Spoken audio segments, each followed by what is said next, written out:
మీ గ్రామంలో ఉన్న ప్రతి ఒక్కరికి కూడా నూతన సంవత్సరంతో ఎన్డీఏ కూటమి ప్రభుత్వం మీకు కొత్త గిఫ్ట్ తీసుకొచ్చింది. ఆ గిఫ్ట్ ఏంటంటే మీ పాస్ పుస్తకాలు, అంటే భూ హక్కు పట్ట. ఇంతకు ముందు ఇది భూ హక్కు పట్ట ఎందుకన్నానంటే, కొందరు తల్లుల దగ్గర పాత పుస్తకాలు ఉన్నాయి. ఒకసారి ఎవరి దగ్గర పాత పుస్తకాలు ఉంటే ఒకసారి చూపించండి, చేయొద్ది. ఇప్పుడు ఈ పాత పుస్తకానికి ఇతనికి తేడా చూడండి. ఇందులో ఎవరు ఫోటో ఉంది? ఎవరు ఫోటో ఉందా? లేదు. కానీ ఇందు లోపలికి వెళ్తే ఇక్కడ ఫోటో ఒక అమ్మాయిది ఉంది. మన ఎవరి అమ్మ పేరు? వెండి సింహాద్రి. నీ ఫోటో ఉంది. ఇందులో నీ ఫోటోయే ఉంది, ఇంకెవరి ఫోటో లేదు. ఇందులో చూడండి, ముందున ఆయనది ఫోటో, వెనకాతల ఆయనది ఫోటో, ఎక్కడికి వెళ్ళినా ఆయనదే ఫోటో.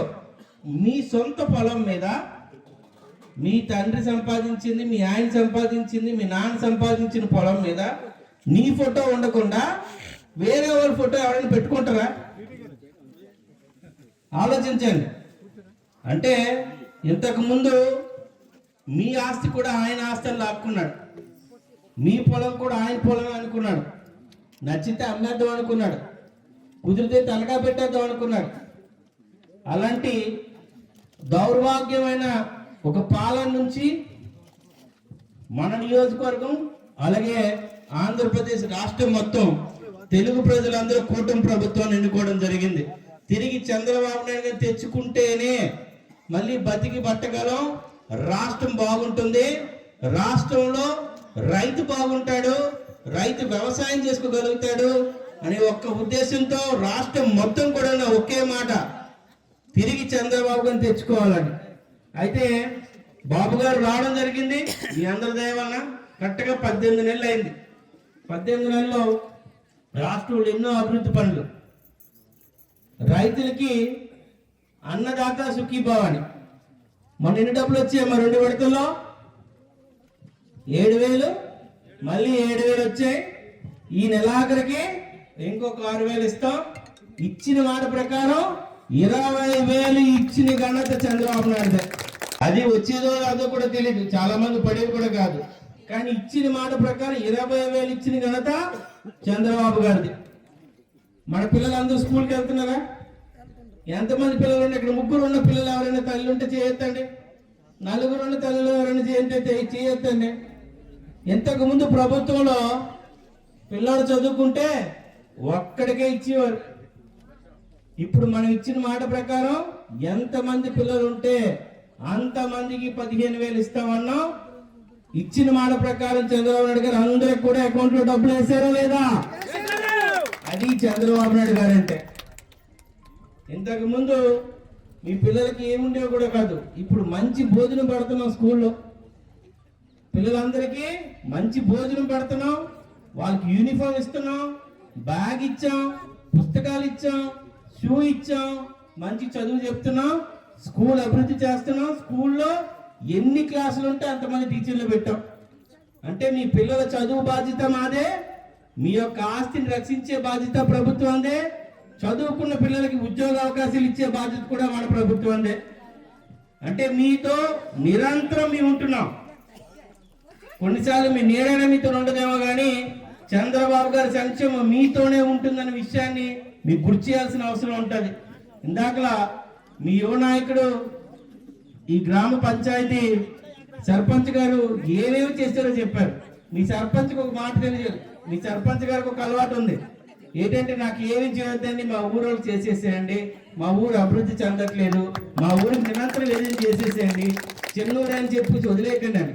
చిన్నూరు అని చెప్పి దాదాపు ఇప్పుడు 80 లక్షలు లాగేశాడు. ఒక బీటీ రోడ్డు తీసేసుకున్నాడు, 2 రామాలయాలకి ఆల్రెడీ డబ్బులు తీసేసుకుంటున్నాడు, సీసీ రోడ్లు వేసాడు, డ్రైనేజీలు వేసేసాడు. నాకు తెలిసి ఇలాంటి నాయకుడు ఉండడం మీ అదృష్టం. కొందరు ఎదిగి ఒక్కసారి సర్పంచ్ అయిన తర్వాత మర్చిపోతారు ఏదైనా చేయాలని. కానీ మీరు ఎన్నుకున్న సర్పంచ్ మీ గురించి, గ్రామ అభివృద్ధి గురించి ఆలోచించే సర్పంచ్. ఇలాంటి విషయంలో మీరు ఎన్నుకున్న సర్పంచ్ కూడా గ్రామాల కోసం మా వాళ్ళ కోసం ఏదైనా చేయాలని కష్టం ఉన్న వ్యక్తి. అలాగే చాలా అరుదుగా ఉంటుంది. అలాంటి వ్యక్తిని ఈరోజు ఉదయమే చెప్పాం, ఈరోజు ప్రోగ్రాం పెడదాం అనుకుంటున్నామని. ఉదయం అనేసరికి సాయంత్రం కల్లా, ఈ మధ్యాహ్నం కల్లా మీ అందరితో మాట్లాడేశాడు. ఈరోజు రామ్మల్లి దగ్గర మీటింగ్ పెట్టేశాడు, మా అందరికి కూడా ఆతిథ్యం ఇచ్చేశాడు. అంటే 2-3 గంటల్లోనే మీ అందరికి కూడా మాటలు చెప్పి తీసుకురాగలిగిన మంచి వ్యక్తిత్వం కలిగిన వ్యక్తి అని మరొకసారి మీ అందరికీ తెలియజేస్తున్నా. ఇది ప్రభుత్వం ఇచ్చిన పాత పుస్తకం, ఇది మీదే. ఇందులో ఇంకెవరి ఫోటో లేదు, నీ ఫోటో తప్ప, మీ ఫోటో తప్ప ఇంకెవరి ఫోటో కూడా లేదనే విషయాన్ని మరొకసారి గుర్తు చేస్తున్నా. ఎందుకంటే ఇంతకు ముందు ప్రభుత్వం ఫోటోలు పిచ్చి ప్రభుత్వం. రామ మందిరం కాదు కానీ, బాత్రూమ్ కాదు కానీ, మీ ఇంటి గుమ్మం ముందు కూడా ఎవరి ఫోటోలు ఉండేవి, స్టిక్కర్లు అంటించారా, ఇంకా ఉన్నాయా, తీస్తారా? బాత్రూమ్ గోడలకు కూడా వేసేవాడు. నాకు తెలిసి అంగన్వాడీ టీచర్లు ఎవరైనా ఉన్నారమ్మ ఇక్కడ? ఆ కోడిగుడ్డు మీద ఏం పేరు ఉండేది? జగన్ గుడ్డు అంట. నాకు తెలిసి మన ఊర్లో గుడ్లు ఏ పెడతాయమ్మా? కానీ జగన్ ఎప్పుడు పెట్టాడమ్మా గుడ్డు? జగన్ గుడ్డు పెట్టాడంట. మనకు తెలిసి పాలు ఎవరు ఇస్తాయి ఇక్కడ? బర్రెలు లేకపోతే ఆవులు. అంగన్వాడికి ఇచ్చే పాలు ఫ్యాక్టరీ మీద ఎవరి పేరు ఉంటే జగన్ పాలు. జగన్ ఎన్ని లీటర్లు ఇస్తారో నాకు తెలియదు. రాష్ట్రం మొత్తం లీటర్లు ఎలాగ ఇచ్చాడు నాకు అర్థం అవ్వదు. పాలు, గుడ్డు, పుస్తకం, హాస్పిటల్ బిల్లు, మన బాత్రూమ్ గోడ, మన తలుపు ఏది వదల్లా. అన్నిటికీ స్టిక్కర్లు అంటించుకునేవాడి. అన్నిటిపైన మీకు ఎంఆర్ఓ ఆఫీస్కి వెళ్ళి ఒక ఇన్కమ్ సర్టిఫికేట్ తీసుకోవాలన్నా, హాస్పిటల్కి వెళ్ళి మెడికల్ బిల్ తీసుకోవాలన్నా ఆయన ఫోటో అంటించుకునేవాడు. పని తక్కువ, పబ్లిసిటీ ఎక్కువ. కానీ చంద్రబాబు నాయుడు పని ఎక్కువ, పబ్లిసిటీ తక్కువ.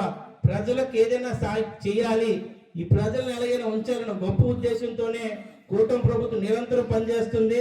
అంతేకాకుండా మన ఉత్తరాంధ్రకి ఎంతో మేలు చేశారు. ఉత్తరాంధ్ర వెనుకబడతాను, ఉత్తరాంధ్రే కదా. అలాంటిది రైల్వే జోన్ తీసుకురావడం జరిగింది. మన పిల్లలు ఎవరైనా రైల్వే ఉద్యోగాలు పెడితే భువనేశ్వర్కి వెళ్ళే పని లేదు, హైదరాబాద్కి వెళ్ళే పని లేదు, చెన్నైకి వెళ్ళే పని లేదు. మన వైజాగ్లోనే బోర్డు వచ్చింది, రైల్వే ఉద్యోగాలన్నీ మనవే. మొదటి ప్రాధాన్యత ఉత్తరాంధ్రకి వస్తుంది. టీసీఎస్ కంపెనీ తీసుకురావడం జరిగింది, గూగుల్ కంపెనీ తీసుకురావడం జరిగింది, కాగ్నిజెంట్ తీసుకురావడం జరిగింది. మొన్న 9 కంపెనీలకి ఫౌండేషన్ చేసుకున్నాం. రాబోయే 5-6 నెలల్లో ఐటీ చదువుకున్న మన పిల్లలందరికీ ఉద్యోగాల అవకాశాలు ఉన్నాయి. అంటే ఒకవైపు సంక్షేమం ఇస్తూ, ఒకవైపు అభివృద్ధి చేస్తూ, ఒకవైపు పెట్టుబడులు కూడా తీసుకొస్తున్న ప్రభుత్వం తెలుగుదేశం ప్రభుత్వం మీ అందరికీ గుర్తు చేస్తున్నా. ఎందుకంటే అమ్మా మొత్తం అంతా ఊడి చేశాడు జగన్మోహన్ రెడ్డి. గత 5 సంవత్సరాలు నీది నాది కాదు, మొత్తం అంతా గున్ని గుల్లో లింగాన్ని కూడా మింగేశాడు. ఏమీ లేదు. అలాంటి పరిస్థితిలో 4 సార్లు ముఖ్యమంత్రిగా ఉన్న అనుభవం, 40 సంవత్సరాలు రాజకీయం ఉన్న అనుభవం ఈ రాష్ట్రాన్ని నిలబెట్టింది. కేంద్ర ప్రభుత్వంతో నిరంతరం మాట్లాడి మనకు డబ్బులు తీసుకురావడం జరుగుతుంది. మీకు వస్తున్న గోశాలలు కానీ, ఇప్పుడున్న సీసీ రోడ్లు కానీ, మీకు వస్తున్న ఎలక్ట్రిసిటీ పనులు కానీ, అవన్నీ కేంద్ర ప్రభుత్వంతో మాట్లాడి ప్రత్యేకంగా ఆయనే వెళ్ళి మా రాష్ట్రానికి రావాల్సిన నిధులు తీసుకురావాలని చెప్పి ఒకవైపు చంద్రబాబు నాయుడు గారు, మరొక వైపు లోకేష్ గారు, ఇరువురు ఒకళ్ళ తర్వాత ఒకళ్ళు వెళ్ళి రాష్ట్రానికి ఢిల్లీకి వెళ్ళి డబ్బులు తీసుకురావడం జరుగుతుంది. అందుకనే మీ అందరికి 1వ తారీఖున పెన్షన్ వస్తుందా లేదా? మీరు లేకడకు ముందే వచ్చేస్తున్నారా లేదా? చాలా మంది అప్పటికి ఇంకా పల్లెతారు, ఇంక ఇంట్లో ఊడ్చడం కూడా ఊడ్చరు. కాకపోతే 30 అంటే ఒక్కోసారి 1వ తారీఖు కాదు, శనివారం పడితే ఆదివారం పడింది అనుకోండి, ముందు రోజు ఇచ్చేస్తున్నాం లేదా? మనం 31వ తారీఖు ఇచ్చేసాం. 1వ తారీఖున అందరూ బిజీగా ఉంటారని 31న అలాంటివి 4-5 సందర్భాలు ఉన్నాయి. 1వ తారీఖున ఇవ్వాలని లేదు, ముందు రోజు కూడా ఇచ్చే బాధ్యత. పార్టీ స్థాపించినప్పటి నుండి తెలుగుదేశం కాలంలో మన రాష్ట్రము బాగా అభివృద్ధి చెందింది. అది ఎవరు ఒప్పుకున్నా ఒప్పుకోకపోయినా అది వాళ్ళ విచక్షణ మీద ఆధారపడి ఉంటుంది. కానీ ఒకసారి డేటా పరిశీలిస్తే తెలుస్తుంది. గత ప్రభుత్వము ఏమంటే మీటను ఒక్కడమే, మీటను ఒక్కదానికి 25-30 సంవత్సరాలు వయసు అవ్వక్కర్లేదు, ఎమ్మెల్యే అవ్వక్కర్లేదు, మినిస్టర్ అవ్వక్కర్లేదు, చీఫ్ మినిస్టర్ అవ్వక్కర్లేదు. మన 2వ తరగతి గుంటకో 3వ తరగతి పాపకో ఇస్తే మీటర్ వచ్చేస్తుంటారు. మీటర్ నొక్కడము ప్రధానం కాదు, అభివృద్ధి సంక్షేమము ఎలా జరిగిందనేటటువంటిదే మన పరిగణలోకి తీసుకోవాలి. ఇంకా మీకు ప్రతి వాళ్ళకి తెలిసిన విషయమని చెప్తాను. మన గ్రామాలలో ఉండేటటువంటి యూత్ ఇప్పుడు ఎక్కడ ఎక్కువ నివాసమై ఉంటున్నారు, ఎక్కడ ఉపాధి జరిగింది? హైదరాబాదేనా? ఒప్పుకుంటారా లేదా? చాలా మంది మా దేశపల్లిలో సుమారుగా ఒక 40-50 మంది ఉన్నారు. అలా ప్రతి ఊరు వాళ్ళు కూడా ఎందుకు హైదరాబాద్ వెళ్ళారు?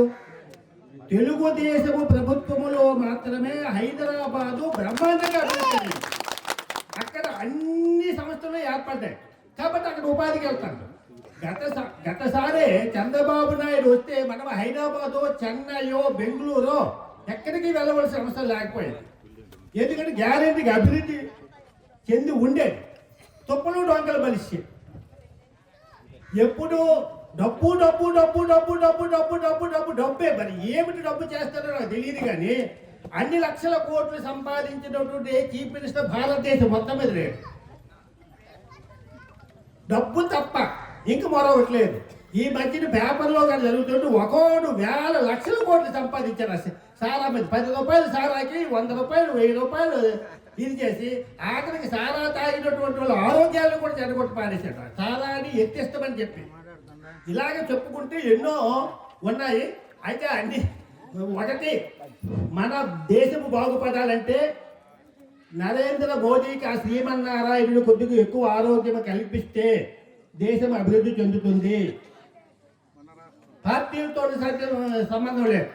అలాగే చంద్రబాబు నాయుడికి ఆ శ్రీమన్నారాయణుడు ఆరోగ్యం కలిగించి మనం అంతమందిలో సపోర్ట్ చేస్తే మన రాష్ట్రం అభివృద్ధి చెందుతుంది.